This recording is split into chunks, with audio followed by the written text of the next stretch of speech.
오늘 본문 말씀은요, 이스라엘 백성들이 이제 유월절도 지내고 드디어 애굽에서 해방되는 거예요. 해방된다는 것을 우리 헬라 말로 엑스도스라고 그러죠. 엑스도스. 이 엑스도스라는 말이 제가 이제 성도들과 함께 성지순례를 갔어요. 근데 성지순례를 가면 이제 터키, 이제 신약 코스가 터키하고 그리스 아닙니까? 근데 그리스 공항에 이렇게 내렸는데 그 그리스 공항에 그 출구에 보니까 그 헬라말, 그래도 우리 목사들은 그 신약 성경이 헬라어로 기록되어 있기 때문에 그리스 말을 다 고대 그리스어를 좀 공부하잖아요. 근데 출구에 엑스도스라고 써 있더라고요. 그래서 엑스도스, 여기 그 말 나오는구나. 출애굽기라는 말도 엑스도스라는 말이에요. 근데 그 말이 헬라 말로 엑스도스입니다. 근데 바로 오늘 엑스도스 사건이 일어나는 거예요. 영화도 있었죠. 엑스도스라는 유명한 영화도 있습니다. 이스라엘이 이제 현대 이스라엘 건국하는데 1차 세계대전 끝나고 시온 운동하면서 유럽 같은 데 각지에 흩어져 있던 사람들 시온으로 돌아가자 이 운동하면서 2000년 동안 잃어버린 다시 나라 세우자 막 하는 그런 줄거리를 가진 영화가 엑스도스라는 영화지요. 근데 이제 그런 것처럼 이제 드디어 이스라엘 백성들이 출애굽기에서 400여 년 동안 애굽에서 종살이하는 사람들이 10가지 재앙에 이제 하나님의 기적을 통하여 애굽에서 이제 탈출하게 되는 과정이 오늘 본문이에요.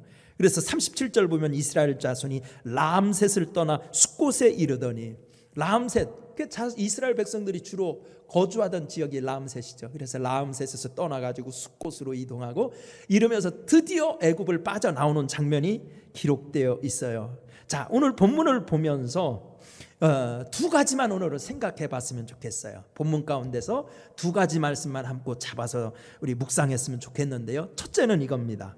37절을 한번 같이 읽어볼까요? 37절 시작. 이스라엘 자손이 람셋을 떠나서 숫곳에 이르니 유아 외에 보행하는 장정이 60만 가량이요. 보행하는 장정이 얼마였다? 60만. 출애굽하면 인원을 지금 대략적으로 기록하고 있어요. 그래서 첫 번째 여러분들과 나눌 것은 이 숫자의 의미가 뭐냐, 이것을 통해서 은혜 한번 받아보려고 하는 거예요. 출애굽한 이스라엘 백성들의 숫자, 여러 학자들의 견해가 있습니다. 60만이라는 숫자는 어떤 거냐, 이거는 야곱의 후손이 애굽에 내려갈 때 70명이었잖아요 70명이 산술적으로 한 400여 년 동안 장정만 60만을 이루는 이런 산술적인 이 확산이 이건 불가능하다. 그렇기 때문에 장정만 60만이라는 숫자는 과장한 표현이다라는 견해가 있어요. 이제 자유주의적인 해석을 하는 사람들이 이런 해석을 하죠. 두 번째는 이런 해석을 하는 경우도 있어요. 60만에서 이 60만이라는 것은 600가문이라는 뜻이다. 600가문. 60만이라는 건 우리가 번역을 60만으로 했지만 600가문이라는 말이다. 그 말은 왜 그러냐, 천에 해당되는 히브리 말이 엘레프예요. 엘레프.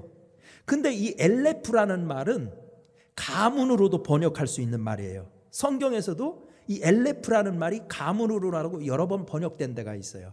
그렇기 때문에 60만으로 번역할 게 아니라 600가문, 600집안 이렇게 번역할 수 있는 말이다. 이렇게 60만에 대해서 해석하는 사람은 있어요. 그러니까 이런 해석들을 하는 거는 주로 이제 자유주의적인 해석자들이 그런 해석을 하죠. 왜냐하면 현대의 그 합리적인 사람들한테 산술적으로 계산을 해보면 그게 될까 과연? 이런 사람들을 설득시키기 위해서 이제 합리적인 설명을 찾아보는 거지요. 또는 세 번째는 이런 경향이 있어요. 60만이라는 것은 그 엘레프, 집안, 아니면 뭐 종족이라는 말을 군사 조직이나 단위로 보는 견해예요. 그러니까 60만이라고 보지 말고 600 조직, 600 뭉터기 뭐 이렇게 보자 이거예요. 이렇게 보려는 해석도 있어요. 또 한번 네 번째는 이런 견해도 있습니다. 이게 60만이라는 사자는 이제 다윗과 솔로몬 시대에 이제 출애굽기나 모세오경이 구전으로 내려올 거 아닙니까? 구전으로 내려오던 것을 이제 문서화할 거 아니에요. 그 문서화하던 그 시대, 소위 말하면 다윗과 솔로몬 시대에 인구를 반영한 것일 거다, 이렇게 해석하는 견해도 있어요. 그리고 마지막 보수적인 이제 신학자들은 왜 성경을 자꾸 어렵게 해석하냐, 60만이라고 써 있으면 60만으로 보자, 실제적으로 60만으로 보는 견해, 이런 막 한 100가지 견해가 있습니다. 저는 성경은 성경으로 보자는 사람이에요. 그래서 성경은 신앙적으로 읽자, 이게 좋아요. 공부는 성경을 공부하는 우리 목사들이나 신학자들은 아주 폭넓게 해야 돼요. 그러나 신앙은 보수적으로 나는 갖는 게 좋다고 생각해요. 학문은 넓게 자유적으로 하고 신앙은 보수적으로 갖는 게 나는 좋다는 생각을 하는데요. 그래서 나는 뭐 이거 실체적으로 봐도 아무 문제가 없다, 나는 그렇게 보고 싶어요. 그런데 이 숫자를 기록하는데 이게 말이죠, 집안 수를 얘기하냐, 군사 조직을 얘기하느냐, 아니면 뭐 솔로몬이나 다윗 시대를 반영하는 거냐, 뭐 이런 다양한 역사적인 해석 방법도 중요하고, 그리고 역사적인 사실성을 기록하는 것도 중요했을 거예요, 60만이라는 숫자가.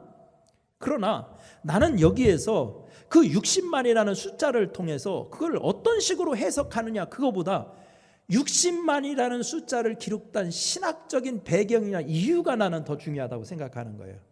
60만이라는 숫자를 서술하게 된 그런 이유나 배경, 그게 난 더 그 신학적 목적, 그것은 뭐냐, 출애굽을 주도하시는 하나님은 어떤 분이냐, 이걸 설명하고 싶어 하신다는 거예요. 출애굽을 주도하셨던 하나님은 어떤 분이시냐. 그러면 출애굽, 애굽의 이스라엘 백성들이 내려올 때, 떠날 때, 이걸 비교해 보자는 거예요. 성경이 얘기하는 건 소위 얘기하면 70명은 많은 숫자가 아니잖아요. 소수가 들어왔는데 나갈 때는 뭐였다는 거예요? 다수가 되었다는 거잖아요. 나는 그런 구조를 더 중요하게 보자는 거예요. 이거를 뭐 신학적으로 네가 맞냐, 넓게 맞냐, 이렇게 미시적으로 해석할 게 아니라 때로는 이렇게 거시적으로 그 배경을 보자는 거예요. 출애굽 기자가 숫자를 60만이라고 한 건 아주 큰 숫자예요. 그러니까 하나님은 이스라엘 백성들이 애굽에 내려올 때는 소수였었어요. 그네들은 뜨내기했습니다, 애굽에서. 그래서 정처 없는 사람들이었어요. 근데 하나님께서는 400여 년 동안 그 땅에 머무르면서 큰 민족을 만들으셨다는 거예요. 그리고 큰 민족을 만드시고 나오실 때 어떻게 하시느냐, 하나님은 빈손으로 보내시는 하나님이 아니라는 겁니다. 빈손으로. 예를 들어서 출애굽기 3장 21절로 넘어가 보세요. 우리 앞에서 우리가 이미 읽고 왔었지만요, 출애굽기 3장 21절 말씀을 한번 보실까요? 거기에는 이렇게 써 있어요. 내가 애굽 사람으로 이 백성에게 은혜를 입게 할지라. 너희가 나갈 때 빈손으로 가지 아니하리라. 빈손으로 가지 아니라. 명백히 써 있죠. 우리 하나님은 빈손으로 보내는 하나님이 아니에요. 그러나 우리 신앙생활 할 때 이런 두려움을 얼마나 많이 가지고 있습니까? 내가 예수님 죽으라고 쫓아다니고 교회 열심히 일하고 내가 하고 싶은 일도 있었는데 하나님이 부르셔서 목사가 돼가지고 정말 40년 50년 목회하는데 정말 내가 막 돈 쓰는데, 집 사는데 돈 투자하지 안 하고 꽁치는데 말이죠, 그 돈 쓰지 않고 그냥 생기기만 하면 헌금하는 재미로 그냥 내 재산 모을 생각 안 하고 주님 앞에 충성을 다했는데, 이렇게 살다가 아무것도 모아놓은 것이 없는데 은퇴할 때 나 빈털털이 되면 어떡하지? 이런 두려움이 있어요. 우리는 그런 생각을 해요. 그런 두려움이 오면 살짝 변수를 쓰기 시작합니다. 아유, 요즘은 교인들도 안 챙겨준대, 교회도 안 챙겨준대, 하나님도 무침 나같이 그런 거 챙겨주는데라고 정신 있으시겠어? 내가라도 챙겨야지. 뭐 이렇게 생각을 하면서 살 때가 많이 있다 이거예요. 60만이라는 숫자를 읽으면서 그 후대들이, 이스라엘 백성들이 그 숫자하고 인구조사하는 조사관입니까? 그런 거라고 써 있는 게 아니에요. 그 숫자적인 거시적인 구조를 보자는 거예요. 하나님을 똑바로 믿자는 겁니다. 시시하게 믿지 말고. 하나님은 70이 들어갔어도 장정만 60만이 되게 하는 하나님이다. 이걸 믿으라는 거예요. 여러분, 출애굽기 사건을 읽으면서도 우리는 그런 하나님의 메시지를 들을 수 있어야 된다는 거예요. 큰 믿음을 갖자 이거예요. 하나님은 째째한 하나님이 아니다. 빈손으로 보내는 하나님이 아니다. 흔들어 채워 넘치도록 채워주시는 분이시다. 아멘입니까?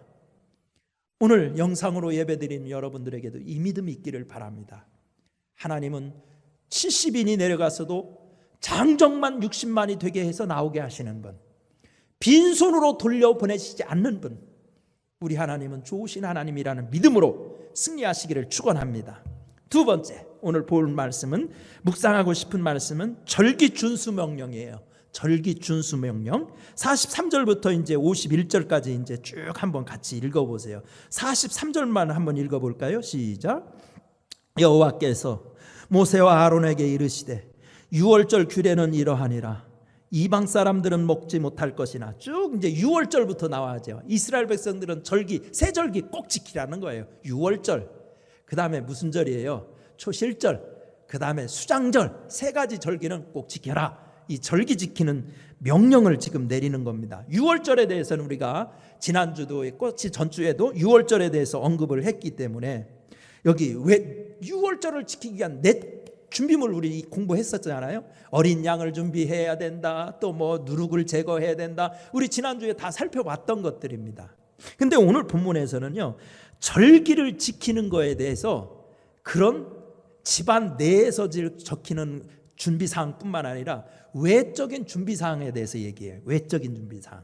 그러니까 절기는 지난주에 살펴본 것도 다 준비해야 돼. 재물도 준비해야지, 누룩도 제거해야지, 쓴나물도 준비해야지, 뭐 이런 거 다 해야지만은, 그렇지만 그거 말고도 더 크게 준비해야 될 게 있어요. 첫 번째 뭐냐?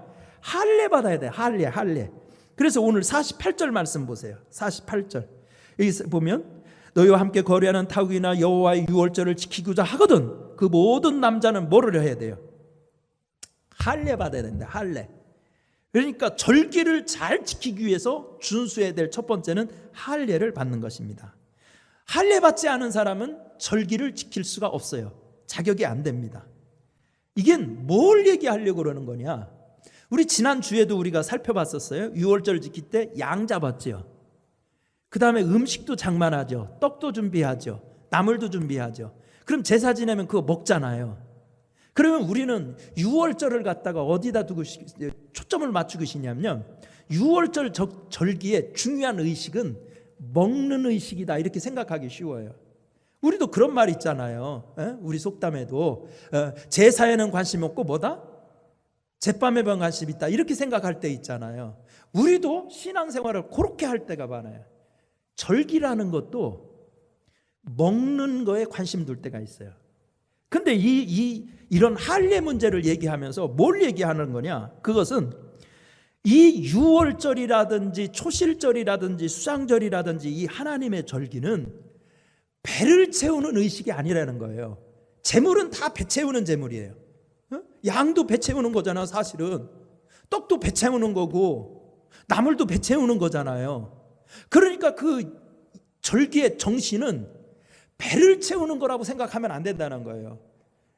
고린도 교회가 그렇게 착각해서 고린도 교회에서 성찬이 막 엉망진창이었던 거예요. 먼저 막 받은 사람은 먹고 취해가지고 막 헬렐레 하고 있고, 뒤에 받는 사람은 성찬을 받을 사람이 없고, 이런 문제가 벌어진 게 그 고린도 교회가 그런 거예요. 그게 배 채우는 게 아닌데, 그러니까 절기는 배 채우는 게 배 채우는 의식이 아니라, 할례라는 것은 자기의 가장 중요한 살을 자르는 거예요. 가장 예민하고 소중한 부위의 살을 잘라서 바치는 거예요. 생명을 상징하는 거예요, 그거는.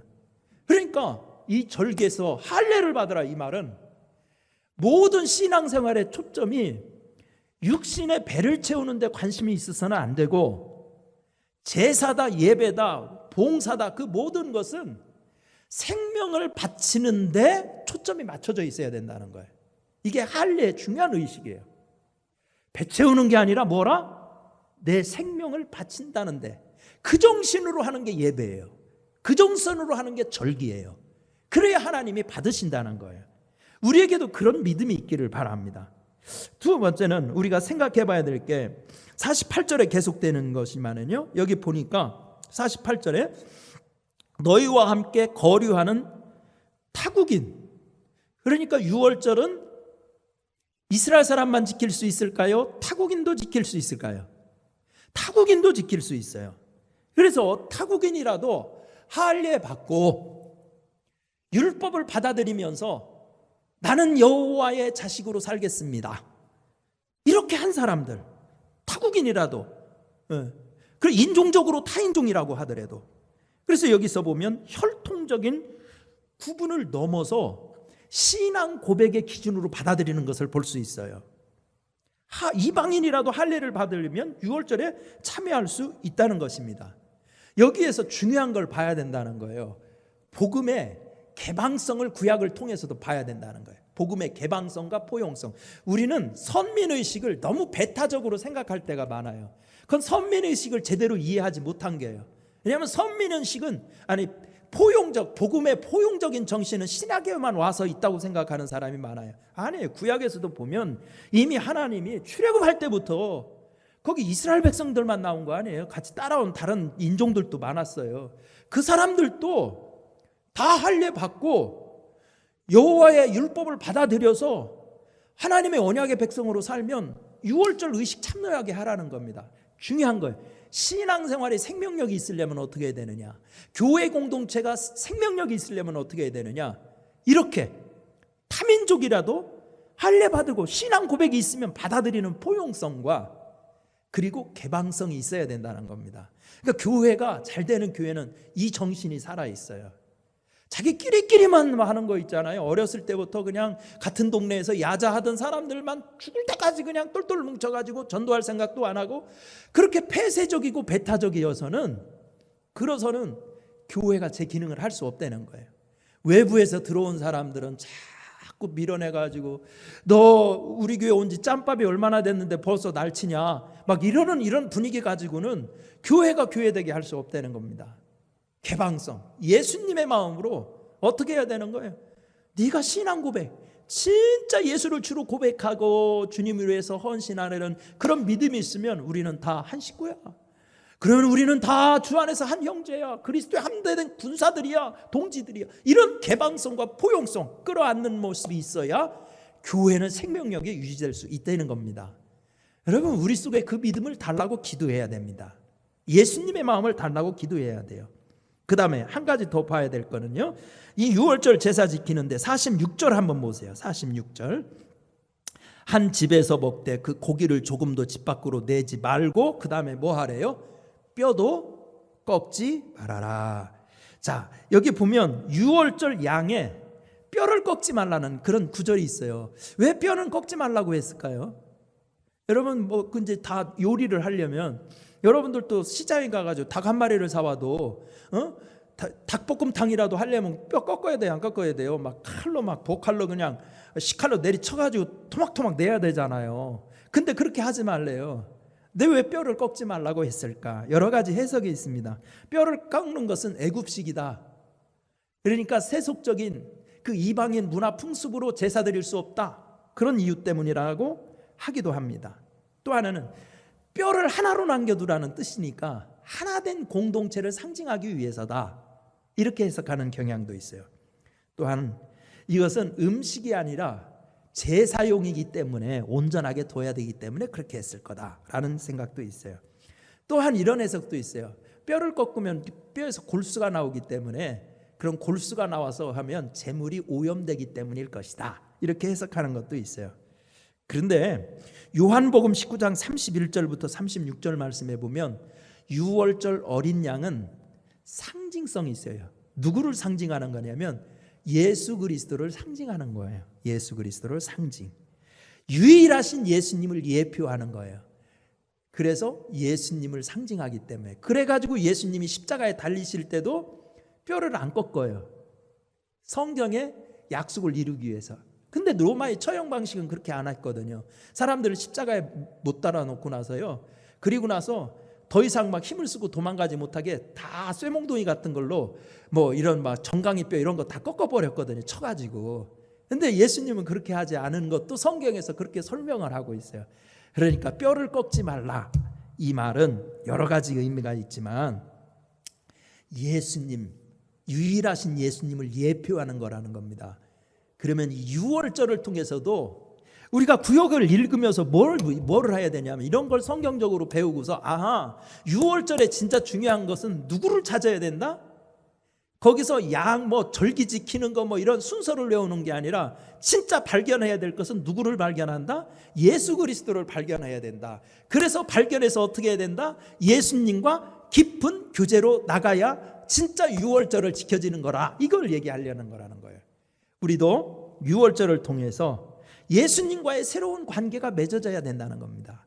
그래서 언약의 백성, 우리는 인종적으로 보면 다 구약적으로 해석하면 우리는 다 이방인이잖아요.